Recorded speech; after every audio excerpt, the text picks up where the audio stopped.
Peace TV reporters have been active at the UN headquarters since 2010, the age of former UN Secretary General Ban Ki-moon. They are often invited to gather pictures and news about high-level meetings and events at the UN headquarters. We usually report live on the scene the events of dozens of countries, including the US, France, the UK, Israel, Germany, Russia, Egypt, Kuwait, Bulgaria, Ukraine, and Morocco, and the EU at the UN headquarters and their residences in New York. Our news reports have, in part, kept the international community up to date with the work of different governments so that people everywhere will know the great efforts and contributions of the UN to world peace, international affairs, and multilateralism. The good news that this exhibit will now continue until the 31st of May.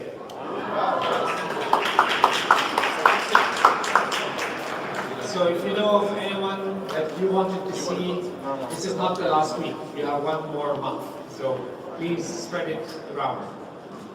The United Nations Outreach Program that I have the pleasure and honor to lead includes the program on the transatlantic slave trade and slavery, which is mandated by the General Assembly and managed by the Department of Global Communications. We have partnered with the Iziko Museums of South Africa to bring an important exhibit to the United Nations headquarters. It is called Who Were the Enslaved? Commemorating lives under enslavement at the Cape of Good Hope. As somebody who has been involved in this program since 2011, I did not know the stories that this exhibit has actually shared with us. This is an adaptation of the original version that was shown at the Iziko Slave Lodge in Cape Town in 2022. It examines slavery in South Africa and highlights stories of individuals enslaved at the slave lodge over 3 decades at the turn of the 17th century. I would like to thank the United Nations Population Fund, UNFPA, as well as the permanent missions of South Africa and the Netherlands who are with us here today for working with us to organize the event tonight and to highlight this very powerful exhibit. And now I would like to invite His Excellency, the President of the General Assembly, His Excellency Dennis Francis. Your Excellency Matthew Joini, Permanent Representative of the Republic of South Africa, Your Excellency Joka Brand, Permanent Representative of the Kingdom of the Netherlands, Under Secretary General for Global Communications Melissa Fleming, Chef du Cabinet for the Secretary General, Courtney Rattray, Excellencies, ladies and gentlemen, dear friends. We gather this evening to explore and appreciate more about a sensitive chapter in our history. One that is often overshadowed by the larger narrative of the transatlantic slave trade and the existence of chattel slavery. Yet the essence is the same, namely the apparent human instinct to subjugate other human beings. Let me therefore take this opportunity to thank the organizers for creating this revelatory exhibition, shedding light on this important topic, and for their dedication to deepening our understanding of our past. While millions of enslaved Africans were forcibly taken to the Americas, another significant yet less known journey of enslavement was taking place at the very tip of Africa, at the Cape of Good Hope. For 2 full centuries, the Dutch East India Company forcibly captured and deported over 70,000 men, women, and children from Southeast Asia to Cape Town.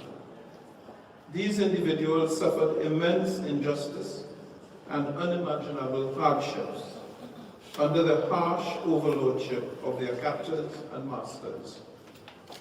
Unlike in the Americas, where most slaves originated from West Africa, those brought to the Cape came from India, Indonesia, East Africa, Mauritius, and Madagascar.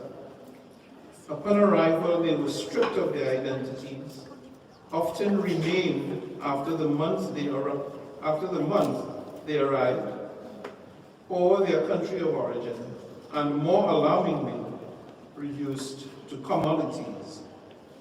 In fact, many of Cape Town's slave descendants remain unaware of the origins of their names, reflecting a disconnect from their rich yet painful heritage. The significance of understanding the identities and the forebearers of these people. Who were they? What kind of work did they do? And how have they managed to survive in a hostile, foreign, and violent environment cannot be overstated. Befittingly so, this exhibition aims to answer these questions and more. It seeks to oblige us to reflect on some of these untold stories, honoring the courage, resistance, and resilience of these enslaved people, and their profound but unacknowledged contributions to humanity. This powerful exhibit does not only recount past atrocities, it transforms the site of human wrongs into one of human rights. Excellencies, ladies and gentlemen, as I close, let me share with you that just 2 days ago, I had the privilege of delivering a special address at the New Schools Institute of Race, Power, and Political Economy, where I delved deeper into the enduring legacies of the transatlantic slave trade and emphasized the critical need for reparatory justice. Understanding these histories through discussions like today's exhibition event is crucial, as they not only deepen our appreciation of our shared past, but also teach us valuable lessons about avoiding the commission of certain acts and behaviors in the future. By bringing these harrowing histories into our collective consciousness, we give form and voice to the unseen and voiceless, and ensure that the faces and names of the Cape of Good Hope, at the Cape of Good Hope, are remembered, not as mere objects, but as vital contributors to our cultural diversity. Let us carry forward the knowledge and insights from these exhibitions, fostering a deeper understanding and appreciation of the complex and often painful tapestry of our complex human heritage. Let this process of learning and reflection be another crucial step towards acknowledgement and redress, never forgetting the hard lessons of the past and respecting the sacrifices of those who came before us. I thank you. I'd like to invite to the lectern the United Nations Under Secretary General for Global Communications, Lisa Fleming. Mayor and dear colleagues, friends, excellencies, we are here tonight to commemorate those who have endured a terrible fate. Enslaved under horrific conditions at the Cape of Good Hope, they were forced to live their unhappy lives under a brutal system of oppression and cruelty. And this exhibit tells so well the stories of some of those tens of thousands of women, children, and men. And it reveals also their courage and their resilience in the face of appalling atrocities, which included systematic rape, torture, and executions. We learn in this exhibit of those who refused to submit to the barbaric system and who organized resistance and revolts. We stand with those acts of resistance today as we reject all narratives of dehumanization and we reject racism. Because those are the same narratives that drove the global slave trade. And for so many dark centuries of oppression across the Atlantic and within South Africa too. and that we were used to justify acts, that were used to justify acts of trafficking, of forced labor, and sexual violence against countless generations of Africans and Asians, and were traumatized by white enslavers. The legacy of those heinous acts remains with us today.